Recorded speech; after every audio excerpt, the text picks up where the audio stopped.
రాజస్థాన్ నుంచి హైదరాబాద్ కు హెరాయిన్ తరలిస్తున్న ఇద్దరు నిందితులను ఎస్ఓటీ ఎల్బీ నగర్ పోలీసుల సహాయంతో హయత్ నగర్ పోలీసులు అరెస్ట్ చేశారు. బి ఫార్మసీ 2వ సంవత్సరం చదువుతున్న అశోక్ కుమార్ రాజస్థాన్ నివాసి. హైదరాబాద్ లోని లంగర్ హౌస్ లో తన సోదరుడితో నివాసం ఉంటున్నాడు. ఇద్దరు కలిసి రాజస్థాన్ నుంచి తక్కువ ధరకు డ్రగ్స్ ను కొనుగోలు చేసి హైదరాబాద్ లో విక్రయిస్తున్నట్లు రాచకొండ సిపి సుధీర్ బాబు తెలిపారు. ఇది ముఖ్యంగా ఏంటంటే రాజస్థాన్ నుంచి వస్తుంది. అది బార్డర్స్లో కాబట్టి ఇంకా మేము ఫర్దర్ ఇన్వెస్టిగేషన్ దీనికి స్పేస్ ఉంది, దాని మీద ఫోకస్ చేస్తున్నాం. ఇప్పుడు వీళ్ళు ఇద్దరు నేరస్తులు ఉన్నారు. ఇందులో అశోక్ కుమార్ అనే ఇతను బి ఫార్మసీ 2nd ఇయర్ చదువుతున్నాడు.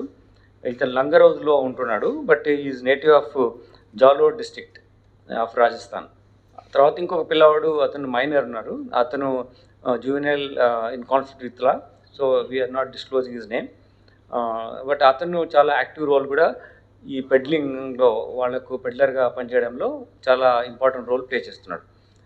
వీళ్ళు ఇంతకుముందు కూడా 2 సార్లు తీసుకోవడం జరిగింది. మొదటిసారి వీళ్ళు పట్టుబడ్డారు. ఇది ఇంటర్నేషనల్ మార్కెట్లో 50 లక్షలు వాల్యూ చేసే ఈ డ్రగ్. దీంట్లో ఏంటంటే వీళ్ళు అక్కడికి తీసుకొచ్చిన తర్వాత డిఫరెంట్ మెథడ్స్లో వీళ్ళకు అమ్ముతున్నారు. ఎవరైతే కన్జ్యూమ్ చేస్తున్నారో ఈ పెడ్లర్స్గా వీళ్ళు చేసిన యాక్టివిటీలో ముఖ్యంగా లారీ డ్రైవర్స్కి అమ్ముతున్నారు. అలానే స్టూడెంట్స్ కూడా వీళ్ళ ద్వారా వెళ్తున్నాయి. So we're trying to find out who are those people who got heroin from these people.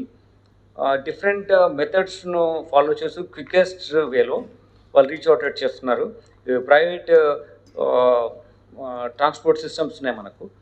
మనం ఒక గ్రూప్లో పెట్టి ఫోన్ చేస్తే వచ్చేవి మనం వేరే డెస్టినేషన్స్ తీసుకుపోయి ఉన్నాయి కదా. I don't not mention the companies name now, but such private transport huge companies ద్వారా కూడా వీళ్ళు ట్రాన్స్పోర్ట్ చేస్తున్నారు. ఎందుకంటే పోలీస్ ఫోకస్గా ఉంది, ఎక్కడైనా ఇన్ఫర్మేషన్ వస్తే పట్టుకుంటారనే భయం కూడా ఉంది కాబట్టి. But we also got it as వాళ్ళు ఎంతగా మార్పు చేసినా we will certainly get a clue and we get the accuse.